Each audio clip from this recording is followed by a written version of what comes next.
Good. So welcome everyone. Nice to be here. Really nice to be here, having this opportunity for purifying our mental continuum, which is something that we should do more often, probably. And so we'll go ahead, we'll combine some moments of explanation and sharing and question and answers. And remember, this afternoon we have an extra hour for those who want to go into more detail into the sadhana or anything else.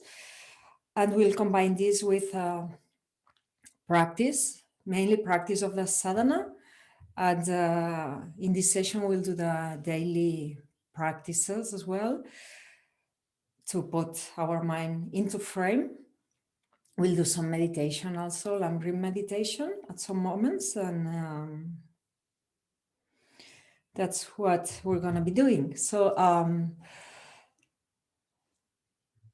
I'll first like to ask you how you feel. Not that you need to answer to everyone, but to check within yourselves. If you want to share anything, that's fine, that's good. Whether you want to speak or you want to use the chat. Otherwise, we just check how we're feeling in terms of in our life right now, and also in our being here doing retreat, Vajrasattva purification. So we might feel tired. This year has been quite tiring for everyone. So there's this kind of feeling. I was reading the other day that the predominant emotion in 2021 will be probably languishing. Like we're not at the beginning of the pandemic, it was kind of an anxious time. What's gonna be fear and everything. And now as time goes by, some of us, we go into depression, but mostly there's a lot of, I was reading, languishing is like in between, you know, kind of life continues, but not much able to focus or not very able to feel joyful with life and with what we're doing. So we might feel like this, it's fine, it's where it is. Or we might find ourselves being maybe tight when we do retreat. Sometimes we feel tight. Now I'm in retreat, you know, now I focus, now the mantra, now the practice and the sadhana. If this is how you feel at some point during the retreat or during the moments in which you're sharing the mantra recitation or the sadhana, if you feel like that, just try to relax, which is easier to say than to do. No, and we do this kind of especially when we're able to realize that we're pushing too much. You know, this is what prevents us from relaxing, that we keep adding pressure and tightness and a sense of seriousness into what we're doing. So when we realize we're doing that, just back off, kind of don't add pressure. It's like we were doing yesterday with settling the body. If you feel you're tensing your muscles, just release tension. It's not tell yourself to relax. It's just, if I'm like that, I'm adding pressure there, right? So just stop adding pressure. And there's a relaxation there. So we do this with body and with mind as well. And also don't focus here in the heart too much, because it can block ourselves. Just keep, we need to try to keep our mind, a wide mind, open, amplitude, you know, not me reciting the mantra there, but kind of the experience of being here. There's mantra recitation, there's showering from Vajrasattva, pouring down, this is feeling, body, speech, and mind. So try to make the boundaries of your mind not limited here in the visualization, right? But just whole experience, even the the noises around that there can be, or wherever, just let it be around. You know what I mean? It's a matter of practicing. It's a matter of practicing. Just check continually from time to time, check body and mind. And if you feel that tension, just relax it. And it keeps coming.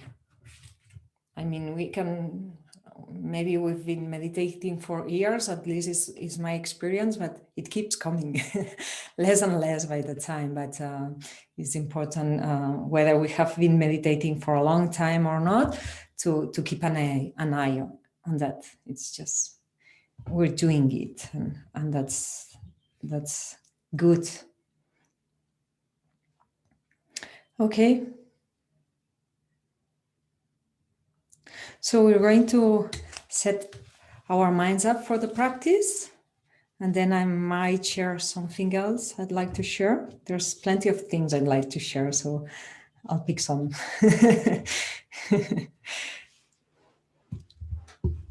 You know, if at any moment you wanna, unless we're doing the practice, ask someone or something, sorry, or share anything or have any question, just let us know.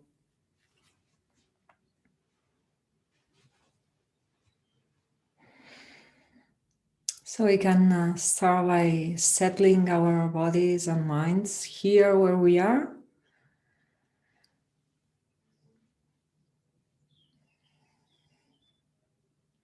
We take a few moments in silence to check how our bodies and mind are right now. And if we notice any tension, we release it a little bit. We open our minds, we let it be as expansive as it can get, just naturally.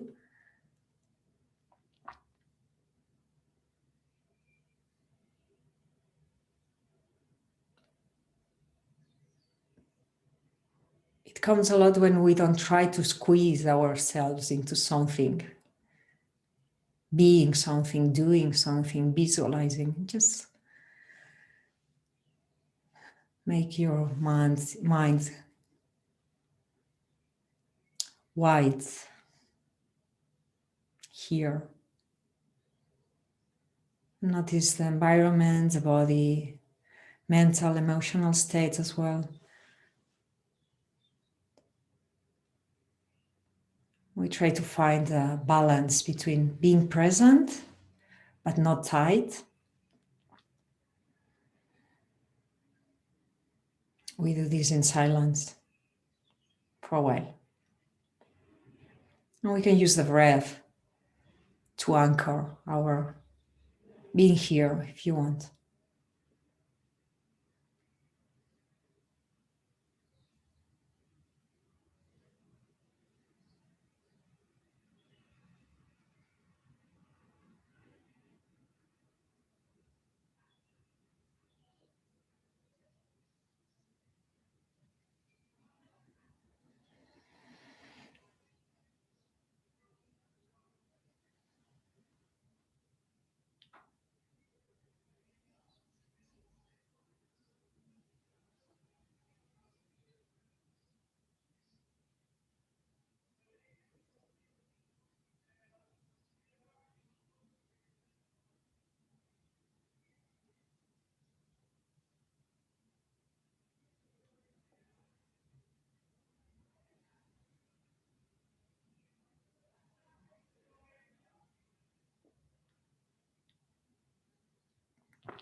If you notice any tension in the body, just release the adding more tension into it. Just release a little bit the muscles. Also in the face, the jaw. We can even smile a little bit. It can help.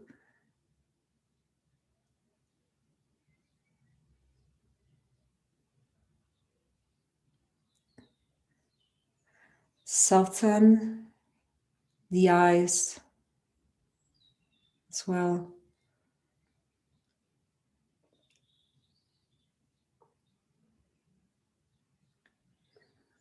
If you can release some seriousness here.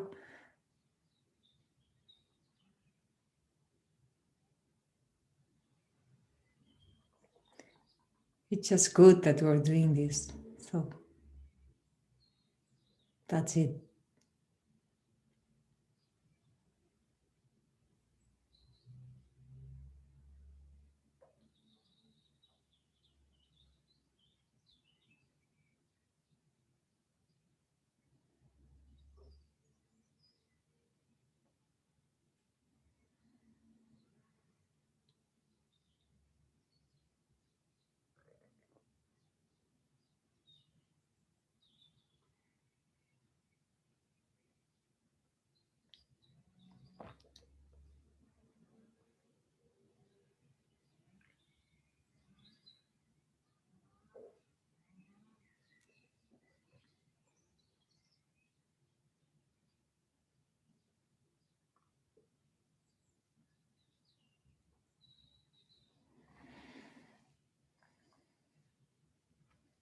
And we can recall our motivation, why I am here.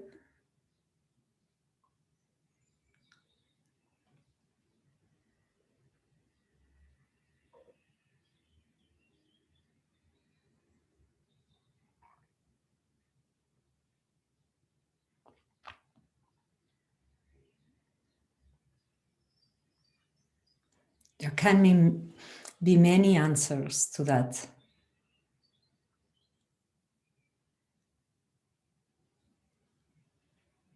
So pick some that it makes it for you worthwhile being here now.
And we can widen our motivation by thinking we're not alone in the world, by thinking of other beings, those whom we know, those whom we haven't ever met, at least in this life.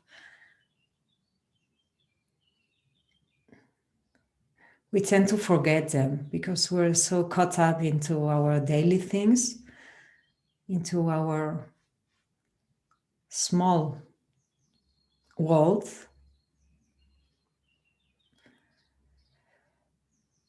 So there is a moment that we can take for widening our mind, including others.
We're all trapped in this samsaric existence, in this samsaric mind, which is just driven by the conditions there are, the inner and outer conditions. When it's good, it feels good.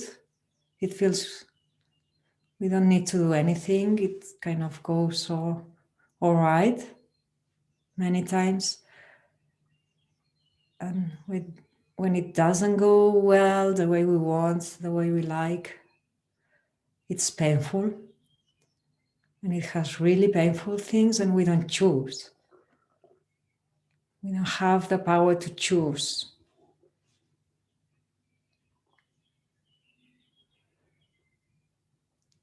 We're so trapped into karma and afflictions. It's just how it is. It's like this for everyone. So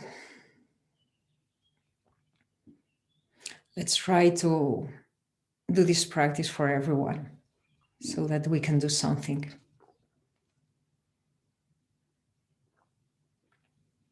So with this, we connect with refuge and bodhicitta, and we're going to go through the daily prayers. Charlotte can show them to us if we don't have them printed.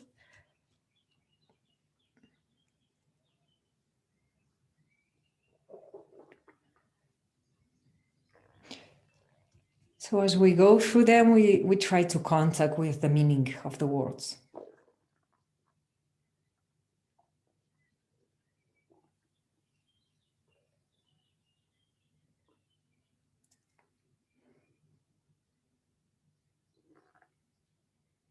Spiritually has a poetic language, and this helps us. It's good.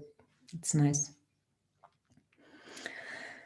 I go for refuge until I'm enlightened to the Buddha, the Dharma, and the Supreme Assembly. By my practice of giving and other perfections, may I become a Buddha to benefit all sentient beings. I go for refuge until I'm enlightened to the Buddha, the Dharma, and the Supreme Assembly. By my practice of giving and other perfections, may I become a Buddha to benefit all sentient beings. I go for refuge until I'm enlightened to the Buddha, the Dharma, and the Supreme Assembly. By my practice of giving and other perfections, may I become a Buddha to benefit all sentient beings. May all sentient beings have happiness and the causes of happiness. We will pause a little bit to contact with the meaning of the words. So imagine that by doing this practice, we can just give a little bit of more happiness to others. Imagine they find what they need.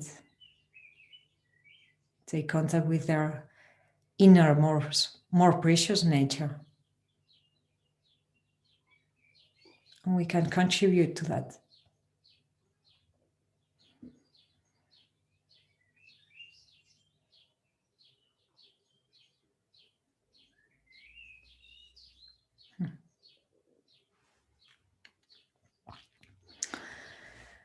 May all sentient beings be free from suffering and the causes of suffering.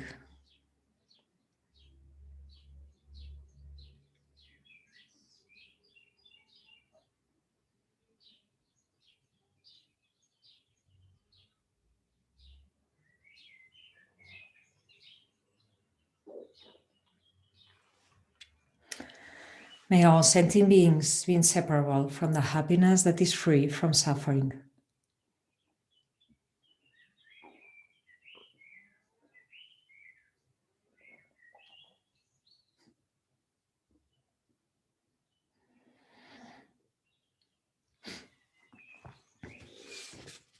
May all sentient beings abide in equanimity, free from attachment for friends and hatred for enemies.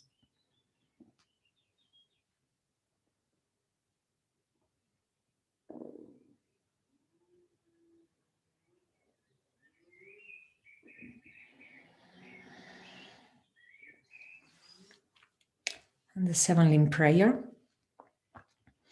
Reverently, I prostrate with my body, speech, and mind. I present clouds of every type of offering, actual and imagined.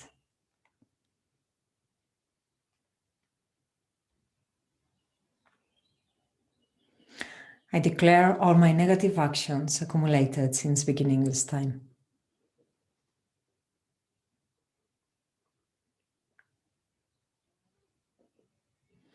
And rejoice in the merit of all holy and ordinary beings.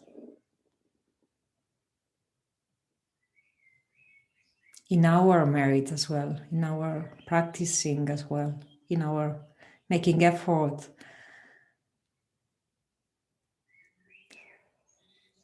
And joyous effort as well.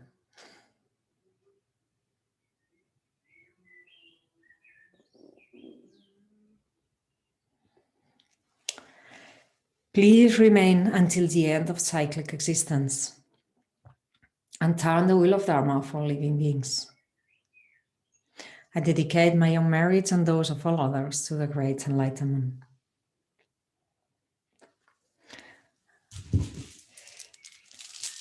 And as we offer the mandala, we can imagine all becomes a pure, beautiful land, which means purified, beautiful minds, bodies and speech, and we offer this ground. Sashi-poki Jushin Meto Tramriralinshi Nideyempadi Sangye Shindu Mite Uwai Jogunanda Shila Shopasho Idang Guru Rana Mandala Kaniryatayami.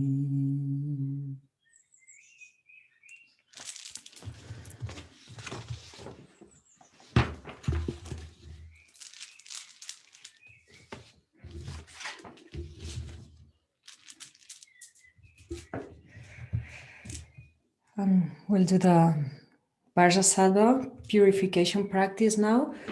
And first, I'd like to read something. This is Rob Priest, Preparing for Tantra. It's about the preliminary practices and the psychology behind them. It's a very beautiful bridge between the two worlds, the more esoteric world of these practices and our minds and psychology and our daily lives, which we need to work with. And I want to read something so that we have it with ourselves when we purify.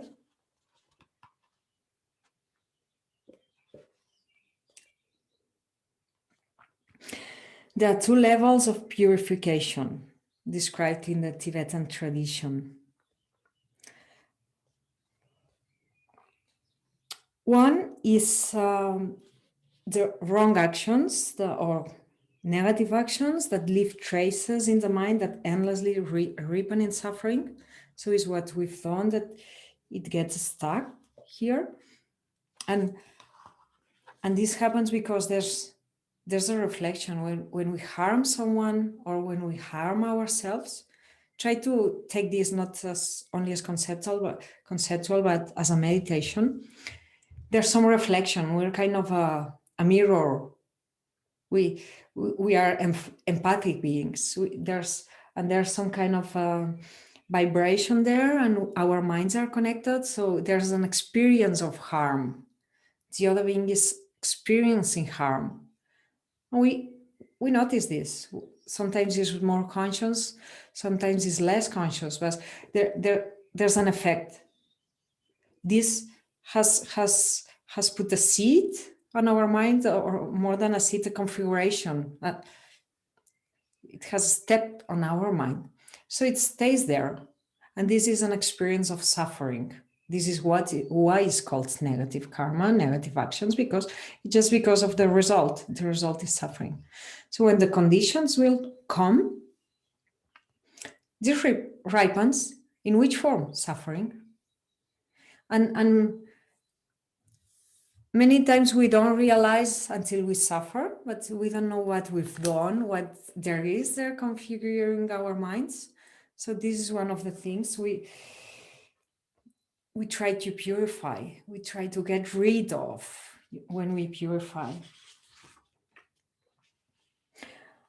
And the second level of purifications, it's called obscurations.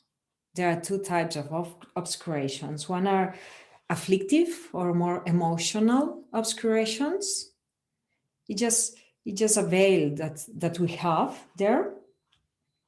It says our mind is continually caught in emotional and delusional habits, which fill it with all a manner of conceptual clutter and distorted views of the world and our experiences. So it's veils and its habits and tendencies. We tend to feel the same kind of emotions. We tend to do the same kind of actions, and we tend to have the same kind of tendencies. When this person tells me that, I react like this. It's always the same. It's kind of boring because it's so ingrained there. It's just there, and it's emotional, and it's also cognitive because there's delusion in the way we perceive things. We always perceive them in the same way somehow. And this has also two levels. This level and the level of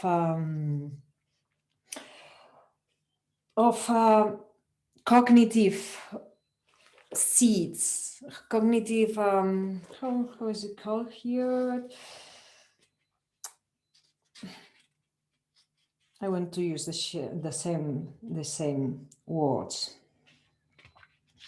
Well, it's the cognitive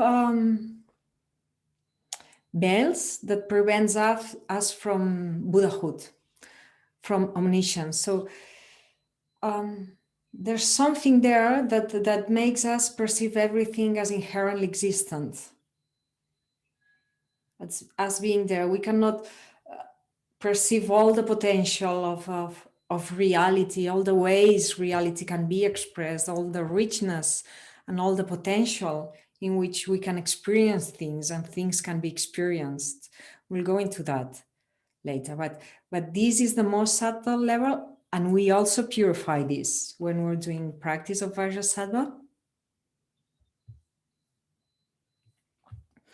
And what I wanted to read is, which is important, yesterday we touched that too, purification or healing. We're purifying all these things, but something that is usually not explained in traditional teachings is this, the healing part. And this, I'm reading, pertains to something that has happened to us, not that we have done to others. It's something that happened to us that has resulted in some form of bounding or trauma. This is the kind of experience that leaves someone with painful trauma that can have a profound effect upon much of his or her emotional life. And we all have these different levels. Some of us, we have suffered a lot or very heavy things happen to us. Some of us, not so much, but even I don't know, when we were a little child in school, someone told us anything that made us feel worthless, this gets stuck inside. And then we don't know why we feel worthless, or we don't find enough strength within ourselves or things like that. They pop up, they happen, or we feel kind of insecure or this kind of low self-confidence, these kind of things, they get here, they get stuck here, and we need to kill them as well. We cannot make a quantum leap from being mundane beings into the spiritual path. Now I'm going to save all sentient beings. Unless we deal with our things, we will not be able to get enlightened as well. You know what I mean? We need to work with what we are now, what we're experiencing now with our daily lives. We cannot do a kind of a spiritual bypass and overcome these kind of things because now I'm going to be a bodhisattva or wherever, because this is there and we don't know it, we don't realize it, but it's preventing us from going ahead because we don't feel we can, or because we feel pain inside and we need to heal these things. The bodhisattva is a being who's extremely self-confident in a good sense. It's extreme inner strength, you know, and confidence. So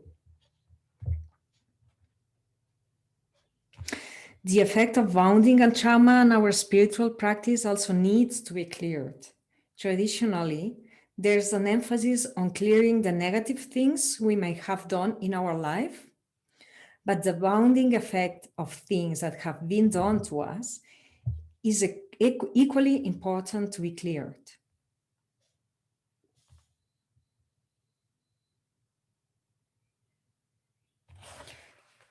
So, yeah.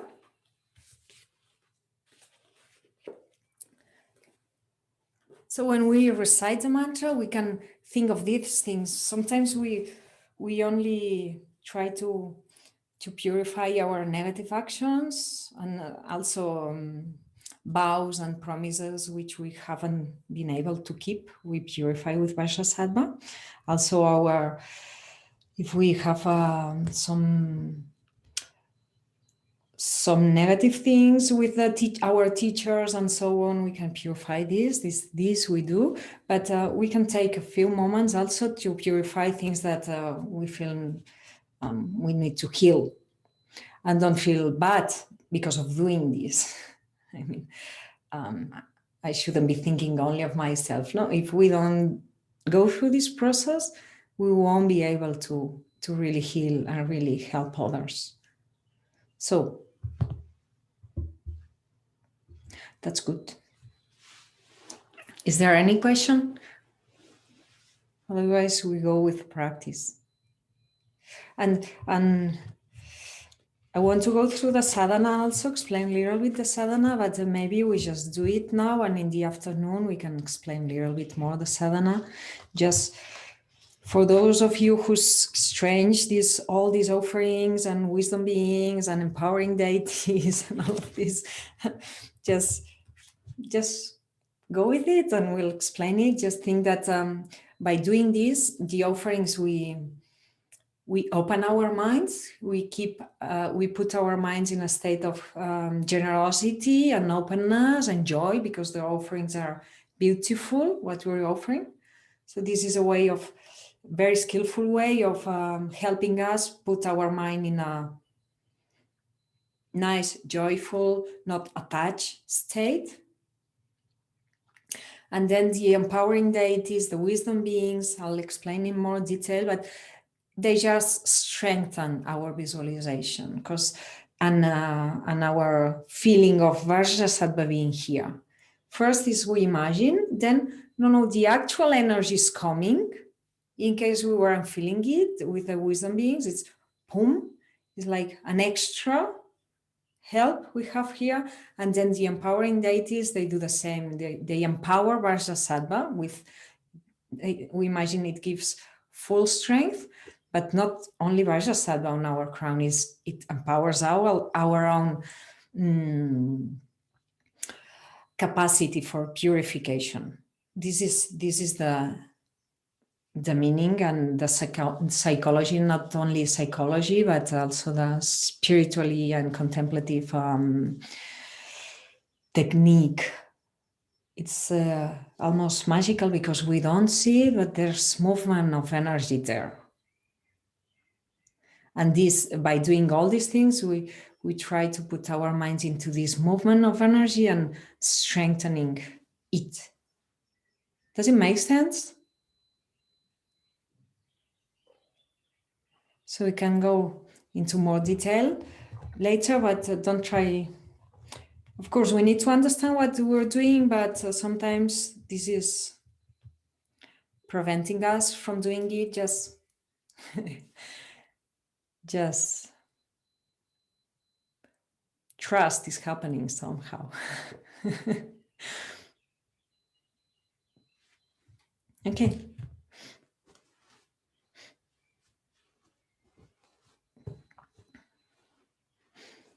So we can take a few moments to settle down again in contact with our capacity for purification and our motivation. Don't force it, it's just contacting with it.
For the practice, we also keep an eye on our bodies and mind from time to time. If we detect we are pushing, we release a little bit. We use the amount of energy necessary for being here with an open mind, but just the right amount. Not try to push it more, don't try to make perfect visualizations, don't try to force what is not there. Just happening. We're just doing it.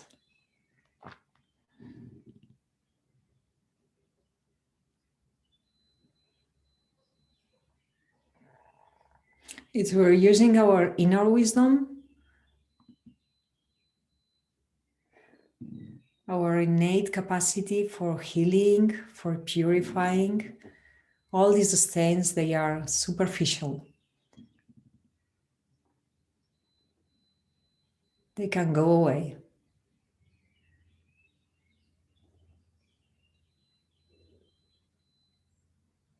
So we're strengthening our own capacity and wisdom and compassion here, which are innate in our minds.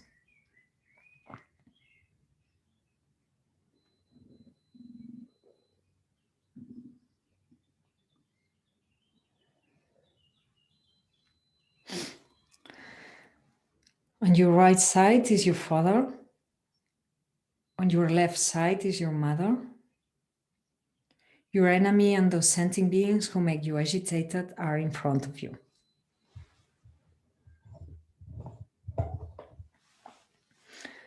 People you're attached to are seated behind you. All other universal living beings are surrounding you.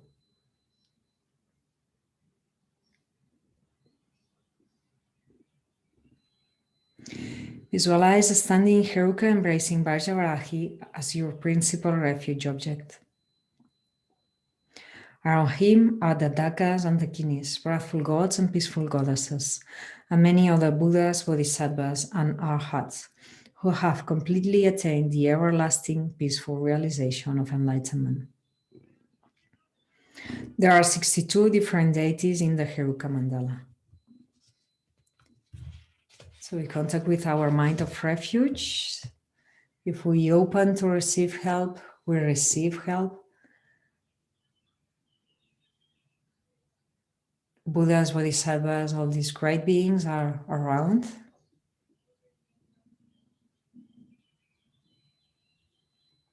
By the force of our meditation, this energy is here now in front of us.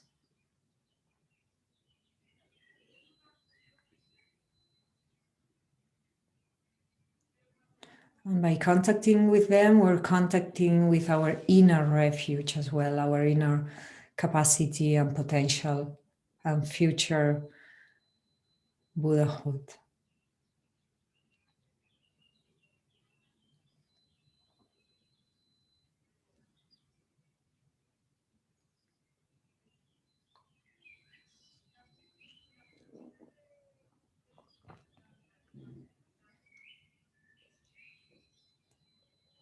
So we can take refuge and contact with the mind of bodhicitta.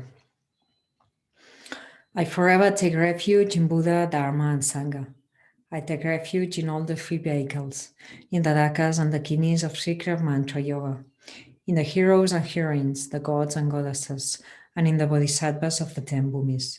But most of all, I take refuge in my holy Guru forever. I forever take refuge in Buddha, Dharma, and Sangha. I take refuge in all the free vehicles, in the Dakas and the Kinis of secret mantra yoga, in the heroes and heroines, the gods and goddesses, and in the bodhisattvas of the 10 bhumis. But most of all, I take refuge in my holy Guru forever. I forever take refuge in Buddha, Dharma, and Sangha. I take refuge in all the free vehicles, in the Dakas and the Kinis of secret mantra yoga, in the heroes and heroines, the gods and goddesses, and in the bodhisattvas of the 10 bhumis. But most of all, I take refuge in my holy Guru forever.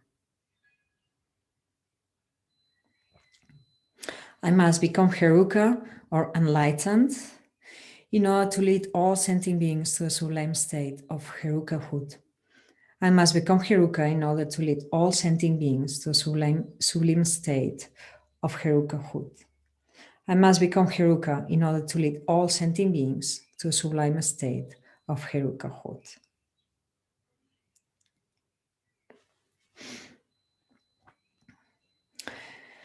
The objects of refuge then melt into light and dissolve into Heruka, who in turn melts into light and dissolves into you. If you have received the highest yoga chant empowerment of Heruka, then self-generate in that aspect, or in the aspect of the deity you have received the empowerment of.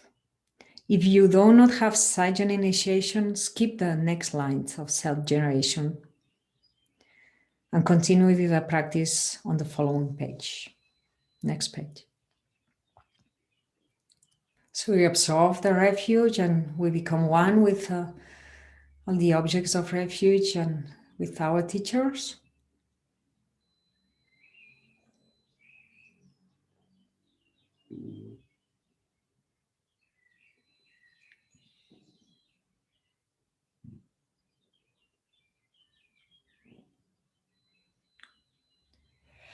And instantaneously I arise as dark blue Heruka with one face and 2 arms holding Dorje and bell. For those who have received the empowerment. Otherwise, just skip this line.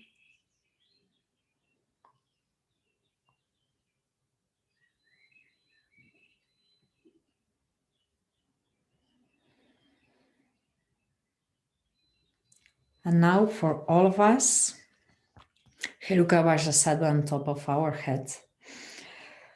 Out of the void, about 6 inches above the crown of my head, appears the seed syllable Pam, which transforms into a 1,000-petal lotus.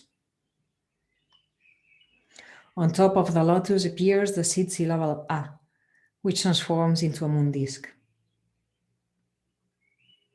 In the center of the moon disk stands the seed syllable Hum. Suddenly, the Hum transforms into a white 5-pronged Vajra with a Hum at its center. Much radiant light emanates from both the Hum and the Vajra, going out into the 10 directions and completing the 2 purposes, offering great psychic, blissful energy to all gurus and Buddhas, and purifying the defilements of all sentient beings.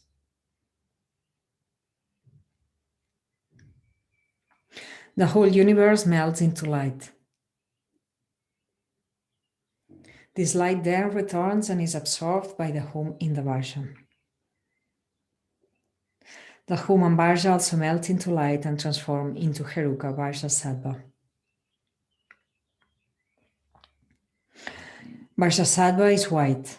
He has 1 face and 2 arms. Sitting in the full lotus position, he holds a Vajra in his right hand at his heart and a bell in his left, which rests in his lap. His consort Dorje Nyema Karmo embraces him, her legs encircling his body. She too is white and has 1 face and 2 arms. She holds a curved knife in her right hand and a skull cap in her left. They are both dressed in robes of heavenly silk and adorned by precious jewel ornaments. They both have seed syllables Om at the crown chakra, A at the throat chakra, and Hum at the heart. Brilliant light radiates from the Hum at the heart, invoking the divine, supreme wisdom energy of all the Tathagatas to the space in front of Vajrasattva, in the form of the wisdom beings. You can imagine that these wisdom beings, they have the same form as Heruka Vajrasattva. Om Kentaro Hi Hum Hum Pe Om Shava Shuddha Sarva Dharma Shava Shuddho Hum. All is void. Out of the void appears the seed syllable A. It turns into a huge white skull cap containing the 5 meats and nectars. They melt, becoming an ocean of the Amrita energy of divine transcendental wisdom. Oma Hum Ha Hori, Oma Hum Ha Hori, Oma Hum Ha Hori. We present the offerings to the wisdom beings. Om Vajrasattva Arga Pratisha Hunsaha. Om Vajrasattva Padya Pratisha Hunsaha. Om Vajrasattva Pupe Pratisha Hunsaha. Om Vajrasattva Dupe Pratisha Hunsaha. Om Vajrasattva Aloke Pratisha Hunsaha.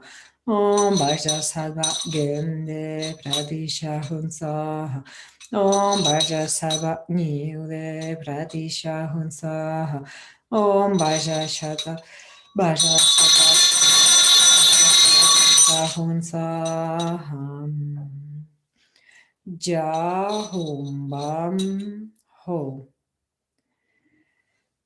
The wisdom beings, they become non-dual with the Heruka Vajrasattva on top of our crown. The wisdom beings who are the wisdom energy of all Tathagatas joyfully sink into Vajrasattva's divine heart, becoming completely one, like a drop of water sinking into the ocean. And now the empowerment. Again, brilliant light rays radiate from the Hum at the divine heart, invoking all the initiating deities of the 5 families. And we make offerings to them. Om Penchakula Sapariware Argam Paryam Pupe Dupe Aloke Gende Nyude Shasa.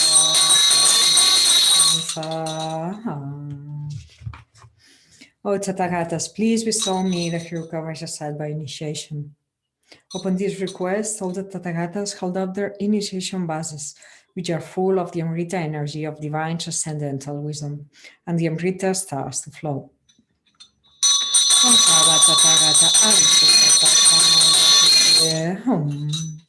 The divine body of perfect absolute wisdom, Heruka Vajrasattva, is completely filled with the Amrita energy of blissful transcendental wisdom. Some Amrita overflows and transforms into Akshobhya, who adorns Vajrasattva's crown. The initiation deities melt into light and sink into Vajrasattva. At the center of a moon disk, at the divine heart, stands the 6-syllable hum, encircled by the 100-syllable mantra, standing counterclockwise around the edge of the moon disk. So we can take a moment to contact with this energy of complete purity, Vajrasattva, Heruka Vajrasattva, Father, Mother.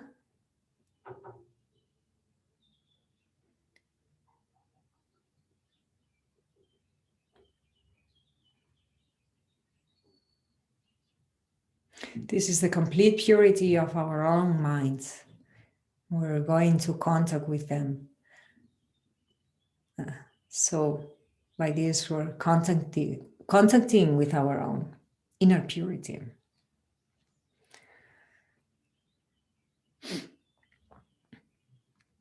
We make offerings. Om Vajrasattva Argam Paryam Pupe Dupe Aloke Gende Niude Shab Pratisha Hunsa Om Vajrasattva Om Non-dual divine wisdom, magnificent inner jewel, ornament of all mother sentient beings. Indestructible, magnificent wisdom mind that releases all sentient beings from all negativities of body, speech, and mind, especially broken vows and pledges. To you, glorious Vajrasattva, I prostrate.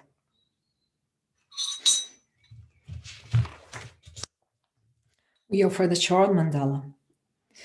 This ground anointed with perfume, strewn with flowers, adorned with one Meru, 4 continents, the sun and the moon. I imagine this as a Buddha field and offer it. May all living beings thus enjoy this pure land. The right view of Shunyata is one with the wisdom great bliss. This wisdom transforms into Meru, the sun, the moon, and all other phenomena in the universe. I offer everything magnificent to you, ocean of great kindness, who are liberated and who liberates all mother sentient beings as well. The objects of my attachment, aversion, and ignorance, friends, enemies, and strangers, and my body, wealth, and enjoyments. Without any sense of loss or hesitation, I offer this collection. Please accept it with pleasure and bless me and all sentient beings with freedom from the 3 poisons. Idang Guru Ratna Mandala Karniryatayami.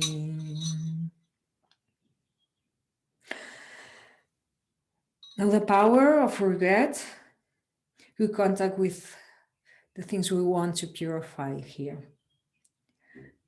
Through ignorance and delusion, I have broken and damaged my pledges. Holy Guru, who has the power to liberate me, my inner master, holder of the Vajra, whose essence is great compassion, Lord of all migratory beings, to you I go for refuge. O Bhagavan Vajrasattva, destroyer of all defilements, who has attained all realizations and has passed to the other shore, I request you to please purify all negativities and broken and damaged pledges of myself and other sentient beings. So we stop here and recall what we have said before. We contact with all we need to purify.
And now the purification, the power of remedy.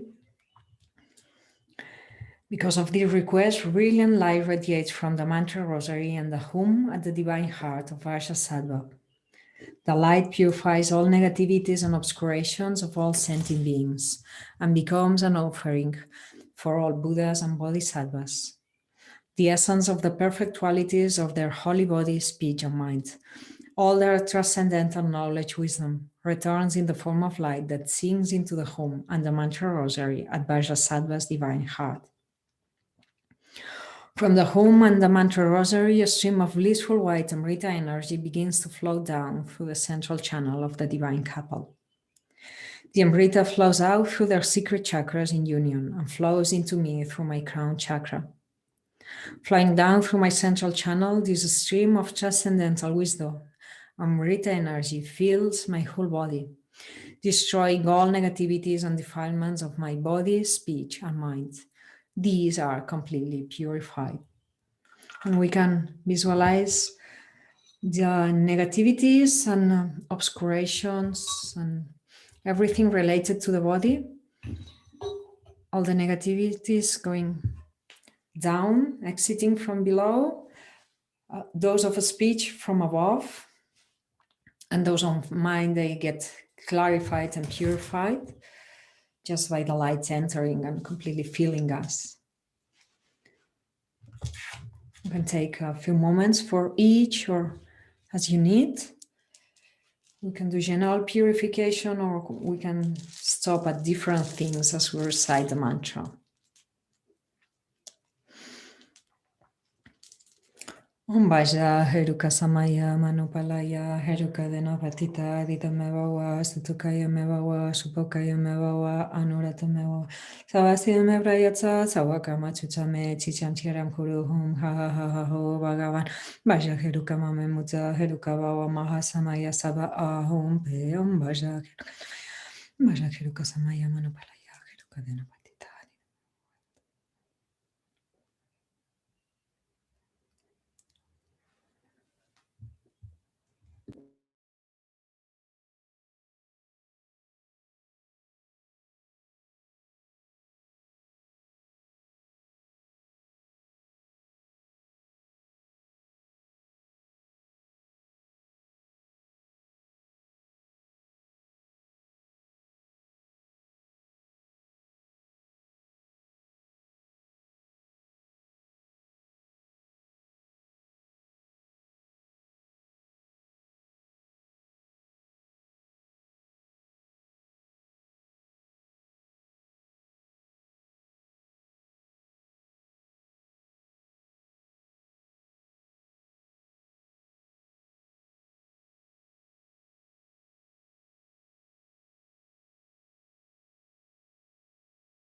Vajra Heruka Samaya Manupalaya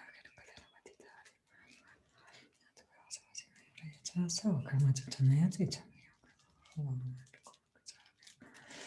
Sava Ahum Be.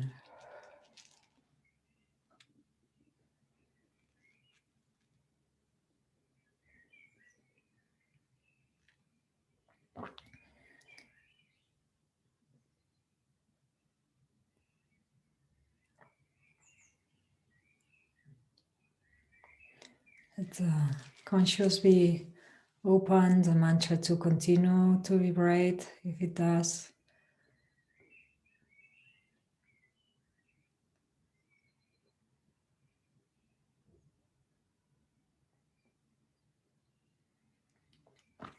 Connect with a sense of purification. Imagine body, speech, mind completely filled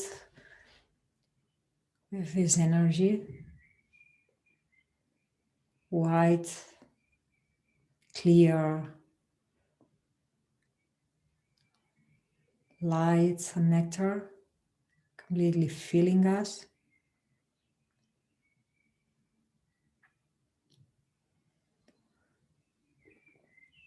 And all the negativities, aspirations, and so on, dissolved, gone.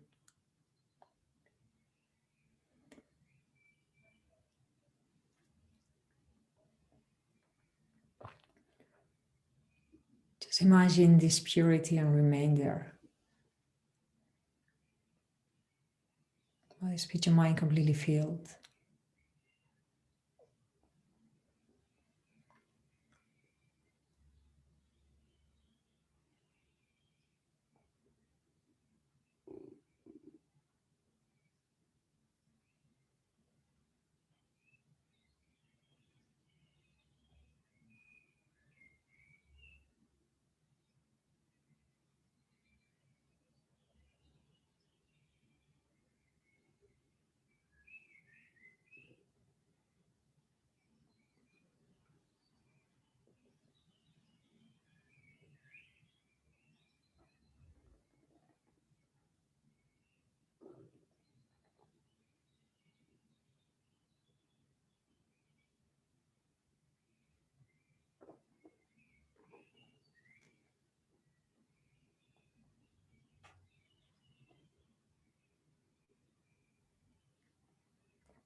I recall emptiness.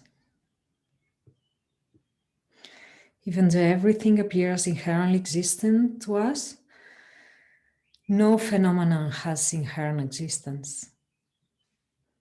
Every phenomenon is totally empty of inherently existing. It is interdependent. In emptiness, there is no I, no creator of negative karma, no action of creating negative karma, and no negative karma created.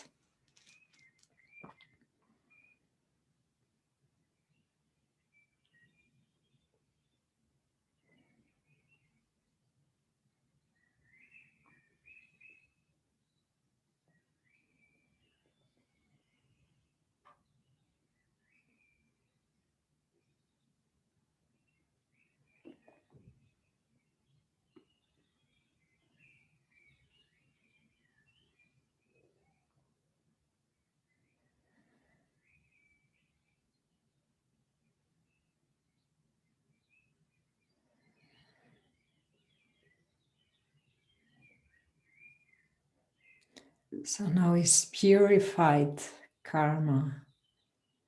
It changed.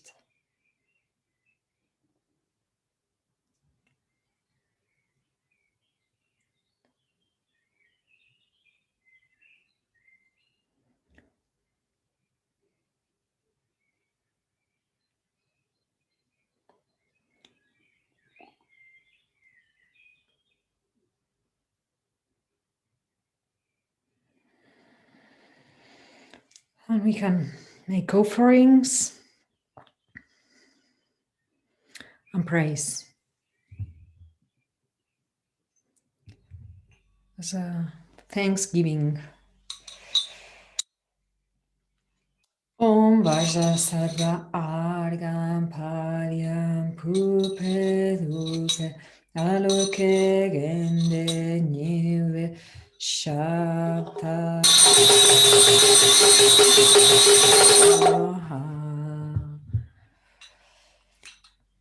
Om Vajrasattva Om Ahum.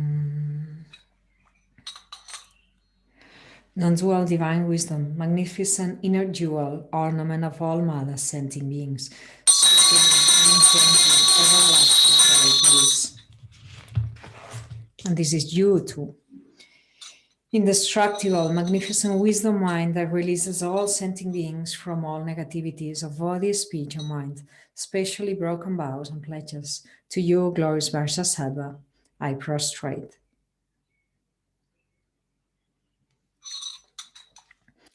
Vajrasattva says, O child of good family, your negativities and obscurations and damage and broken pledges are cleansed and purified. Think that what Guru Vajrasattva says has actually happened.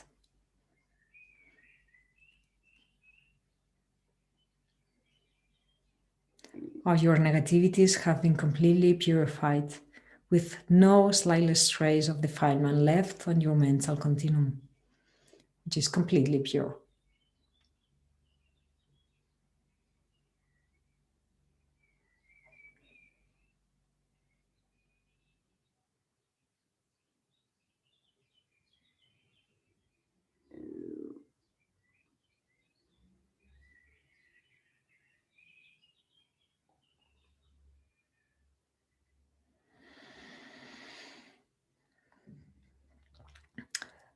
Now the power of restraint. From now on, I will abstain from all devices that I can abstain from, and I'll abstain from those that are extremely difficult for me to abstain from for 1 day, 1 hour, 1 minute, or at least a few seconds. So we make this promise with something in particular, and we're realistic in what we promise.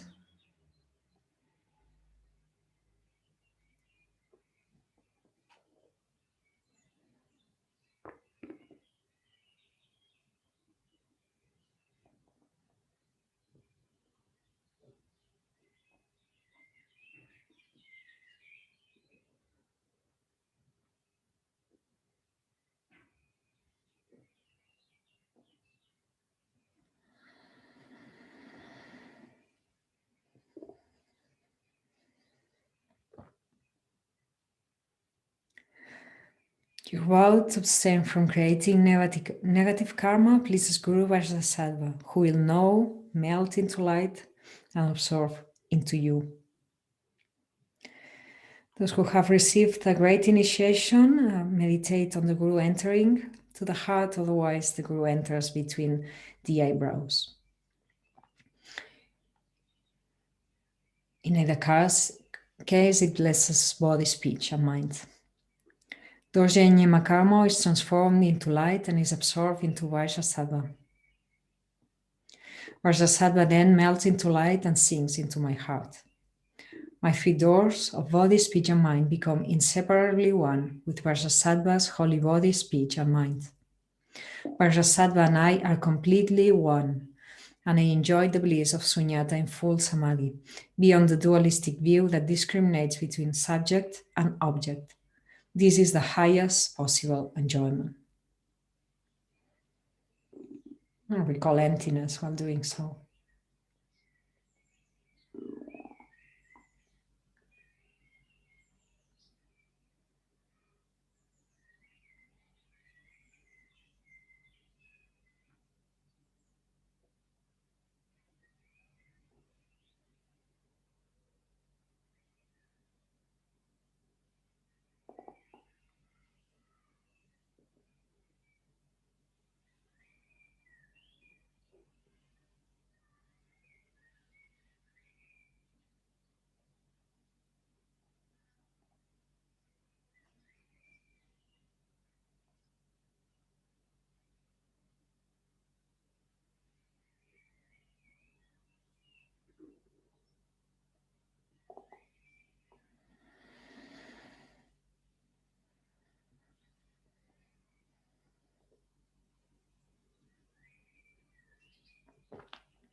We can dedicate. Because of this merit, may you quickly become Heruka Vajrasattva and lead each and every sentient being into his divine enlightened realm. May the precious body-mind not yet born arise and go, and may that born have no decline but ever increase forevermore.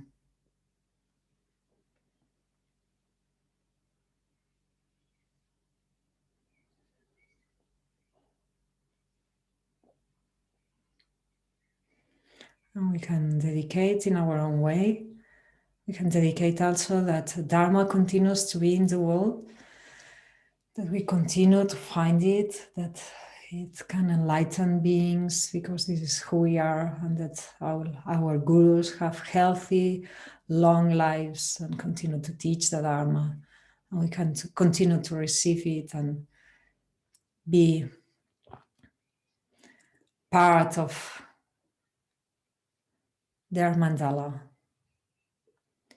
And by doing so, others can also meet the Dharma and release suffering.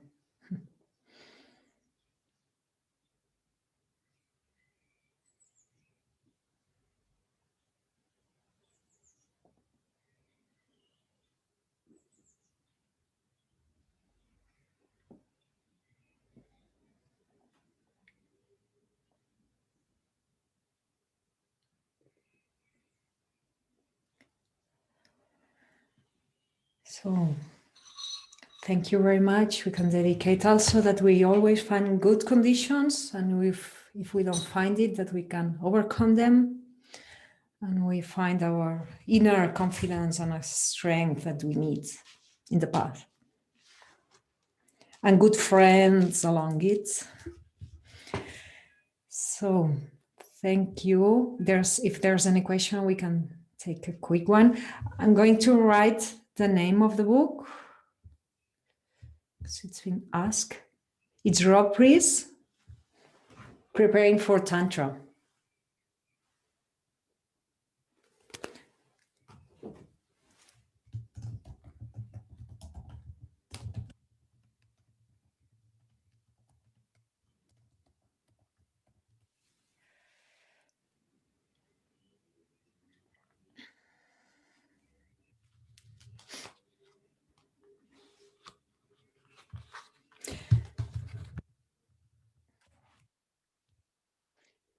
So these are powerful practices. Remember that when we contact with Vajrasattva, we're contacting with our own Vajrasattva, with our own inner nature and capacity for healing and purifying.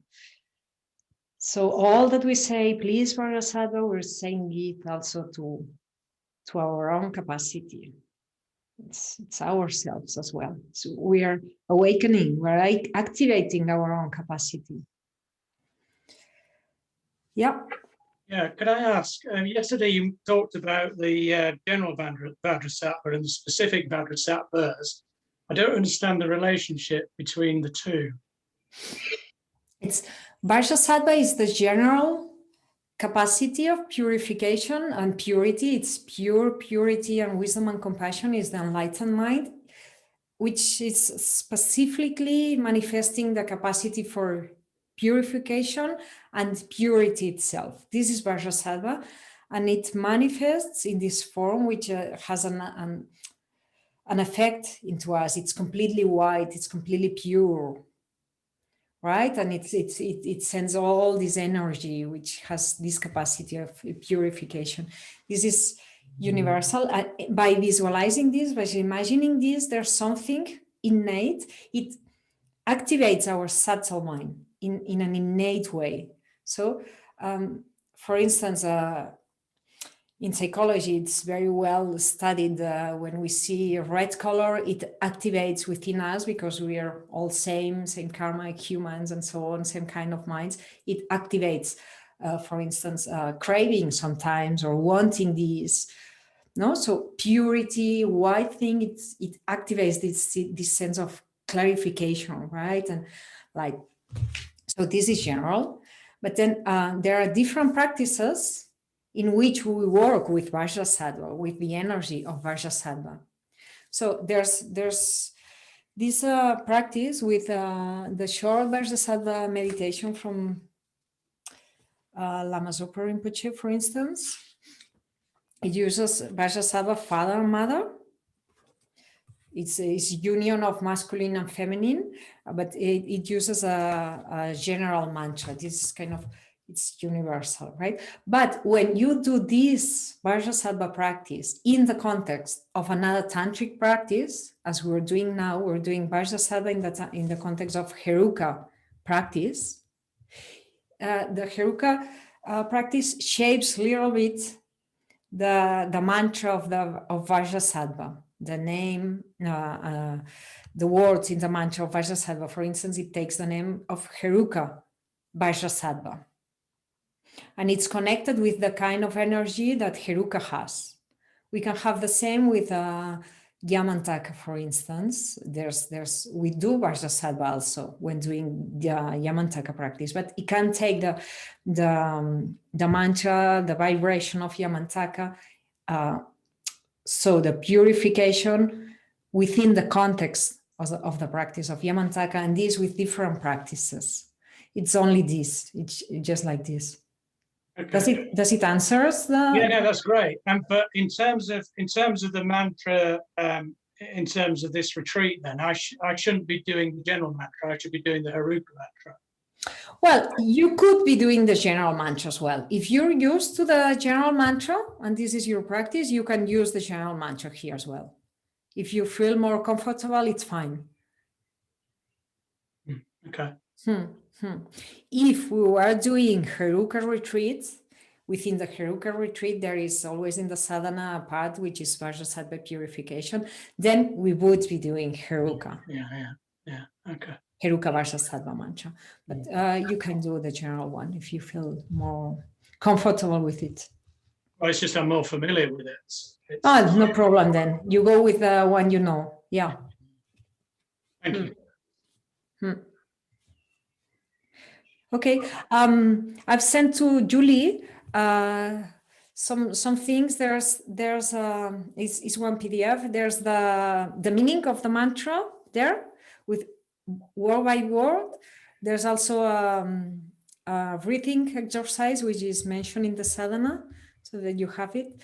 And there's also the explanation. I can share just very fast. Then here. See, meaning of the mantra. This comes from the book of preliminary practices, but I thought it's good that you have it. How to purify. So this is what I said, the energy coming down and purifying the body from below, and then the speech from above, and then the mind, it's explained here, and the breathing exercise, which is mentioned in the sadhana as optional. So you'll have this as a resource if you want. Okay, so we see each other later. Okay, Joanna. You mentioned that we're doing an extra hour this afternoon. So yeah. We're doing 3 until 5:30, are we? Yeah, we'll do 3 until 4:30. Then we can take maybe 5 minutes pause, and then those who want some clarification or going into more detail into the sadhana, we'll do this hour. Okay. Good. So thank you. Enjoy your meals and pause. And we can think that we're eating. For all sentient beings, we can offer the food. And that's it. And enjoy it. Okay. Thank you. See you later. Bye.